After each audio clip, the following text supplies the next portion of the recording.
থেকে কতটুকু ভালো কাজ করছো এবং কতটুকু খারাপ কাজ করছো।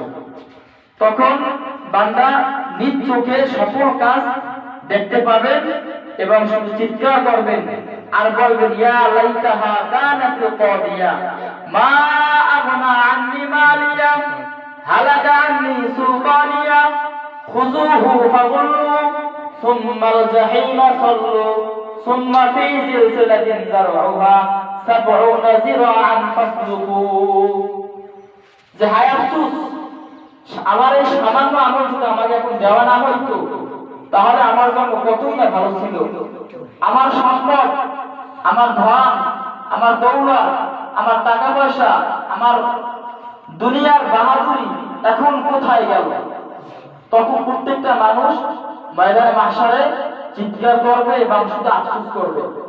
এই জন্য আপনাদের কাছে আমার বিশেষ অনুরোধ, আজকে লাইলাতুল নিসফের শাবান সবাই আমরা জানি, পবিত্র শবে বরাত। এখন দিন চলতেছে, কিছুক্ষণ পরে রাত আসবে। এই রাতের কথায় হাদিসের ভিতর, কোরআনের ভিতর, বিভিন্ন ব্যাখ্যার ভিতরে এই হাদিসের এই রাতটার খুব দাম এবং গুরুত্ব বোঝানো হয়েছে। এই জন্য আপনারা সকলে আজকে ইনশাআল্লাহ মাগরিবের পরপরই চলে আসবেন এবং সকলে চিন্তা করবেন এইটাই যে এই নিসফে শাবানটা আপনার আমার জীবনের শেষ শাবান। নিসফে শাবানটা আপনার আমার জীবনের শেষ শাবান। আগামী বছর শাবান মাস আসবে, আবার এরকম আমরা বড় মজলিসে বসবো, এরকম কথা বলবো, আপনারা শুনবেন, বহু দূরের কথা। এই জন্য সকলে আজকের রাত্রটাকে কাজে লাগানোর চেষ্টা করবেন আর সকলে একটু আগে আগে মসজিদে চলে আসবেন। আমরা সবাই একত্রিত হইয়া মালিকের কাছে দোয়া করব, ইবাদত বন্দেগী করব, যাতে আমাদের পরকালীন জীবন শান্তিময় হয় এবং আমাদের থেকে যারা দুনিয়া ছেড়ে চলে গেছে এদের জন্য আপনারা আসবেন, এদের জন্য আমরা সবাই দোয়া করব এবং দোয়ার আয়োজন করা হয়েছে। হুজুর আসবে, আপনারাও আসবেন, দোয়া হবে, ইবাদত বন্দেগী হবে। এরপরে আপনারা সবাই উপস্থিত থাকবেন। যেহেতু সময় সংকেত, আলোচনা দীর্ঘ করা দরকার, মেয়েরাজ সম্পর্কে আলোচনা দরকার, এরপরে শবে বরাত সম্পর্কে আলোচনা দরকার, এরপর আছে শাবান মাস সম্পর্কে অনেক আলোচনা আছে। আপনারা আসছেন, এরপরে যেহেতু সময় সংকেত সব বলা সম্ভব নয়, তো ইনশাআল্লাহ আসবেন। রাত্রবেলা ইনশাআল্লাহ মেয়েরাজ সম্পর্কে চমৎকার গুরুত্বপূর্ণ আলোচনা, যে মায়ার নবী মুহাম্মদ সাল্লাল্লাহু আলাইহি সাল্লাম, যার জীবনে কোনো গুনাহের খত নাই, যে জীবনে পাপ কি জিনিস, গুনাহ কি জিনিস এইটা করে নাই, এইটা বুঝে নাই, সেই নবীকে নিয়ে মেরাজ হয়েছে এবং সেই নবীকে নিয়ে এই শাবান মাসে তার অনেক ইতিহাস আছে, অনেক ঘটনা আছে, অনেক দীর্ঘ আলোচনা আছে। তো ইনশাআল্লাহ সবাই আসবেন, আমরা আলোচনা করব, আপনারা শুনবেন, কিছু শিক্ষণীয় হবে। এরপরে আমাদের মুরব্বীরা যারা কবরবাসী হয়েছে এদের সকলের জন্য দোয়া হবে। এরপরে আমরা সাধ্য অনুযায়ী ইবাদত বন্দেগী করব, দোয়া করে আমরা নিসফে শাবানকে আমরা বরকতময় হিসাবে বিদায় দেব। এরপরে যেহেতু আমাদের সামনে পবিত্র মাহে রমজান মাস আসতেছে, রজব, শাবান ও রমজান, ওলামায়ে কেরাম এই তিনটাকে এইভাবে ভাগ করছেন যে রজব মাস হইল ফিকির করার মাস, এরপরে শাবান মাস, এই মাসটায় কলবটাকে ধোলাই করবে, এরপরে রমজান মাসে কিছু বন্দেগী ইবাদত করে এই কলবে বসাইয়া মালিকের কাছে পৌঁছাইবে। এই জন্য আমাদের সেই রজব আমাদের থেকে বিদায় নিল, শাবান বিদায় দিতেছে, আমাদের আসতেছে গুনাহ মাফের মাস, পবিত্র রমাদান মাস। ইনশাআল্লাহ আমরা আগে থেকে প্রস্তুতি নিব যেন আমাদের থেকে রমজান মাসটা যত সহজ হয়ে যায় এবং দুঃখিত আকারে না যায়। এবং আমাদের এলাকার মধ্যে যত মুরব্বীরা কবরে চলে গেছে, আমরা যেন প্রত্যেকের কবরে এক একটা নূর, আমরা এই রমজান মাস উপলক্ষে প্রত্যেকটা কবরে আমরা যেন এক একটা নূর পৌঁছে যেতে পারি। কিভাবে পৌঁছাইবেন? রজব মাস থেকে নিয়ে রমাদানের শেষ পর্যন্ত, ঈদুল ফিতরের দিনের পূর্ব মুহূর্ত পর্যন্ত প্রত্যেকটা কবরবাসী প্রত্যেকটা মানুষের দিকে, আত্মীয় স্বজনের দিকে তাকাইতে থাকে এবং তারা এই আশা নিয়ে থাকেন যে রজব শুরু হয়েছে, শাবান শেষ, এই রমাদান মাসে আমাদের কাছে কিছু আসবে, এরকম একটা আশা নিয়ে তারা থাকে।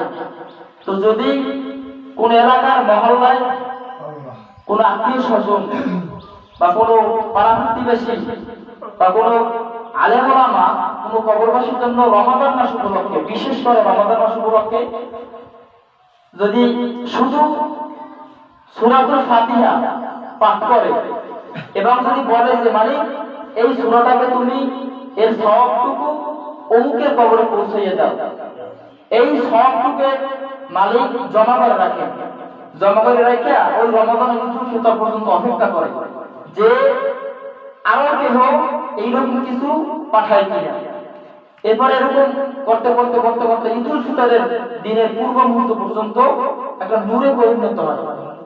এরপর ঈদুল ফিতরের দিন, এর আগের দিন রাত্রে, চাঁদের রাত্রে প্রত্যেকটা মুহূর্ত শুধু আওয়াজ করে আর চিৎকার করে সন্তান, আমরা তো আওয়াজ শুনি না, চিৎকার শুনি না, সন্তান আওলাদ যারা দুনিয়া জীবিত আছে এদের ওই যে আমাদের একটা প্রচলন আছে যে এই রাত্রিতে রূহ ঘরে আসে, এরকম একটা কথা আমাদের কাছে প্রচলন আছে যে রূহ ঘরে আসে।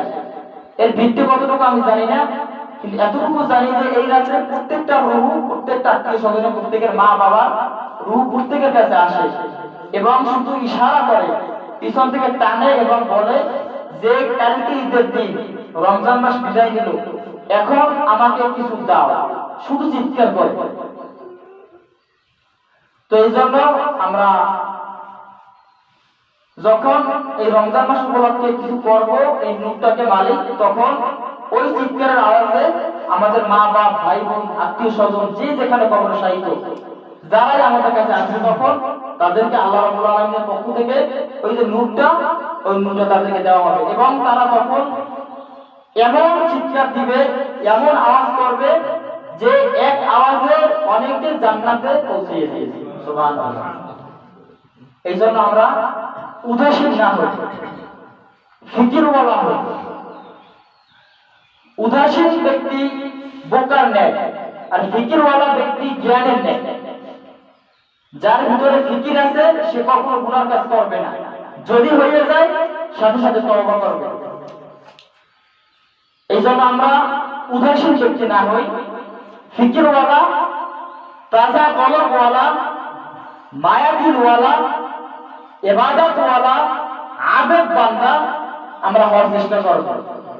যদি মনে করেন হইতে পারি তামিয়া, আর যদি মনে করেন না হইতে পারি তাহলে হচ্ছে মালিকের যে ঘোষণা, মান হাযাল কিতাব লা ইউগাদিরু সগীরা ওয়ালা কাবীরা ইল্লা আহসাহা।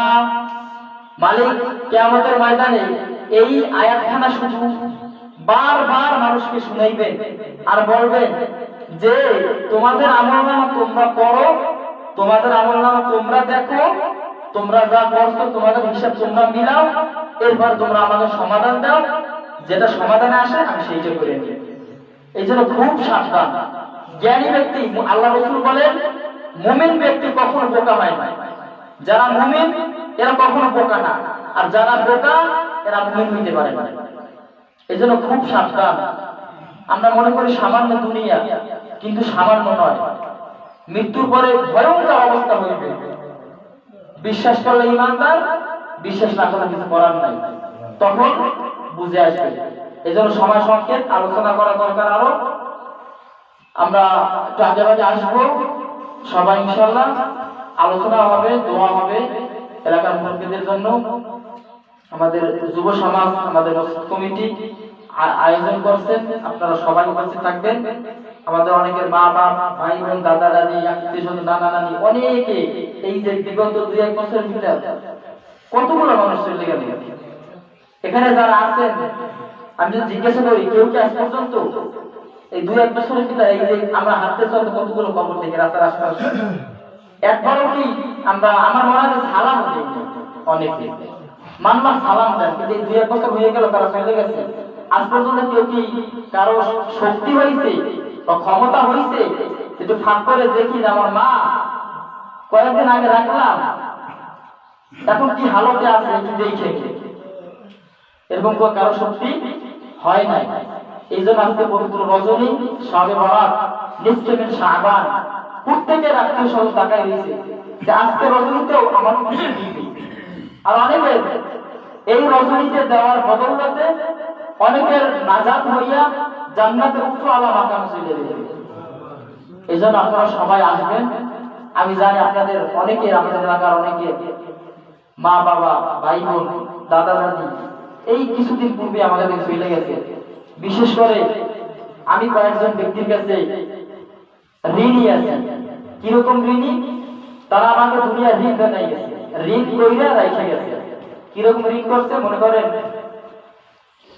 শুধু বইলে গেছে এবং আদর, মহাব্বত, ভালোবাসার একটা ছায়া এইটা আমার ভিতরে তারা রোপণ করে গেছে। এই জন্য মনে করেন আমার মাসে 2, 4, 5, 7 বার কোরআনের খতম এমনি কি হয়ে যায় আমার পক্ষ থেকে, এমনি হয় আমার। তো যখন খতমে কোরআন হয়, তো এরপর যখন হাত তো অবশ্যই উঠাইতে হয়, তো হাত উঠানোর পরে ওই ব্যক্তিদের কথা আমার স্মরণ না হইতে পারে না।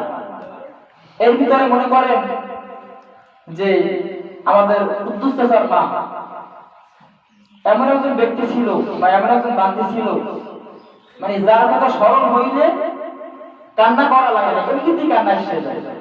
জান্নাতি মহিলা ছিল আমার ধারণা অনুযায়ী, জান্নাতি মহিলা। কারণ মৃত্যুর পরে হাতের ভিতর থেকে তসবিহ বের করা জান্নাতি নিদর্শন।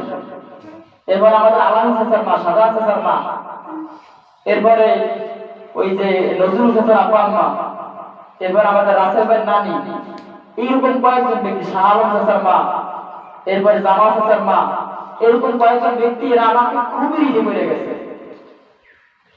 এই জন্য এদের কাছে আমি মৃত্যুর আক্রমণ ঋণী। এদের জন্য আমি সবসময় দোয়া করি এবং আজকে নেক্সট শাবান বিশেষ দোয়া আয়োজন করা হয়েছে।